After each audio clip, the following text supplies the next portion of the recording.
sono a casa di Piero e Susanna, che sono i miei suoceri, perché Piero mi deve insegnare a fare i tortellini.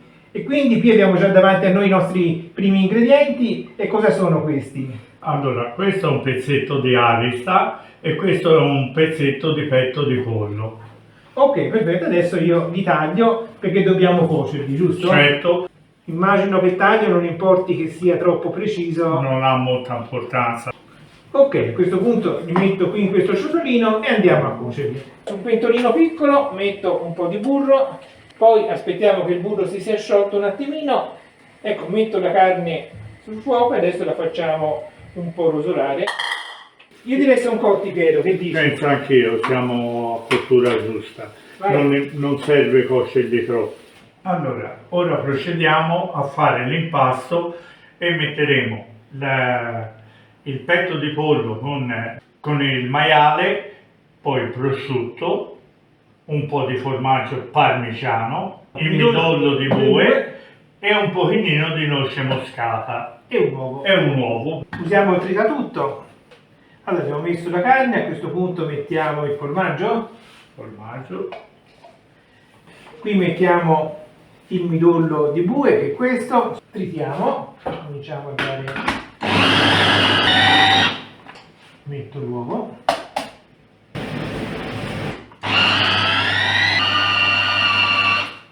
Allora, questo è il risultato della prima tritatura, cosa ci manca ancora? Soltanto il prosciutto. Prosciutto.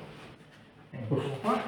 Possiamo levare anche eventualmente queste strisce di grasso. A me piace il grasso, però, sì, dai.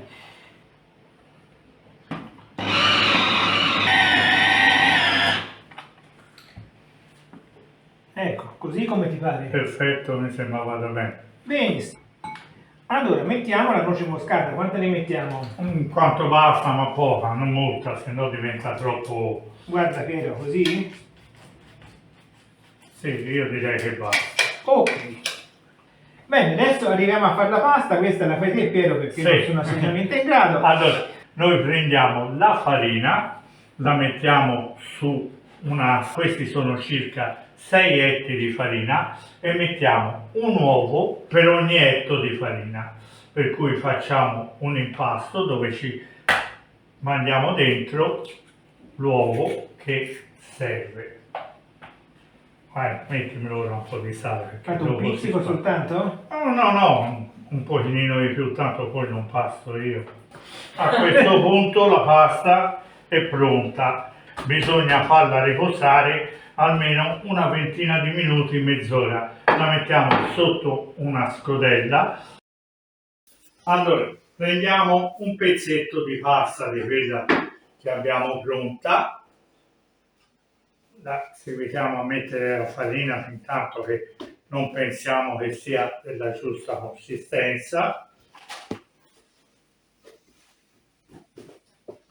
e andiamo con i rulli alla sacca in dove faranno la sfoglia più, diciamo, più grossa, non molto fine, e andremo sempre diminuendo i rulli, ma prima possiamo anche lavorare un po' la pasta.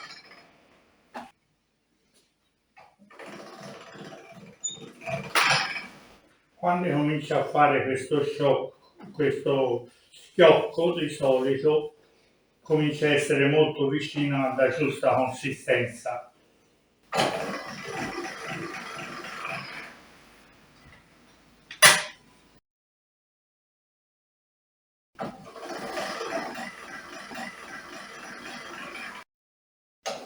Ok, siamo all'ultimo spessore?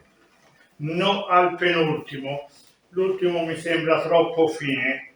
Ho paura che poi con il ripieno si possa sciupare qualcosa. Allora, noi prendiamo un bicchiere a secondo la grossezza del tortellino che vogliamo fare. Li possiamo fare dei cerchi più piccoli, se vogliamo i tortellini molto piccoli per fare il brodo, un pochino più grossi se li vogliamo fare asciutti. E facciamo un tondo. Insieme a uno ne possiamo fare un secondo, l'altro. Ci mettiamo un po' di ripieno e poi li chiudiamo. prima a metà, spiaccicando un pochino i bordi, li tiriamo su e li pieghiamo in questa maniera, facendo una piccola risvolta e unendo i bordi che rimangano, in maniera che così noi abbiamo il tortellino bello fatto. Provo a farli io a questo punto. Così è troppo? Non molto, sì, se no Ok, in avanti. Prendo così. Prenditelo in mano e chiuditelo per bene col pastelli sopra e sotto, senti bene, qui ancora sei rimasto aperto. Allora, te lo metti sulla mano così, prendi la punta lì. Allora, più o meno alla fine che aver capito. Allora, per prima cosa si prende un tortellino e si rigira chiudendolo in questa maniera. Poi lo prendi in mano e rigiri in su la parte, diciamo, cicciona dove c'è il ripieno, così. Poi prendi l'altra mano in questa maniera, alla rovescia, prendi con l'indice e lo giri intorno alla punta dell'indice, così. Ed ecco fatto, a questo punto si può appoggiare sulla spianatoia. Allora, abbiamo finito, questa è la nostra produzione di tortellini di oggi. Grazie Piero per averci spiegato, aiutato, che poi ha fatto molto Piero. E grazie. Prego. Buon appetito allora. Stasera ce li mangiamo, naturalmente, si provano subito. Siamo appena tornati a casa e non vediamo l'ora di assaggiare i nostri tortellini. Butto 200 grammi a porzione e vedo che vengono subito a galla, però non sono ancora cotti. Li lascio cuocere altri 5 o 6 minuti e poi sì, mi sembrano cotti. Li levo con la schiumarola per non romperli, ma non se ne è rotto nemmeno uno. Aggiungo il mio ragù toscano, poi alla fine del video ti lascio il link che potrai cliccare, una mescolata e già si presentano benissimo. Adesso li metto nella scodella, un po' di tortellini, un po' di parmigiano reggiano ma senza esagerare, ed ecco l'assaggio del nostro primo tortellino. Per essere la prima volta sono venuti veramente bene, non è vero?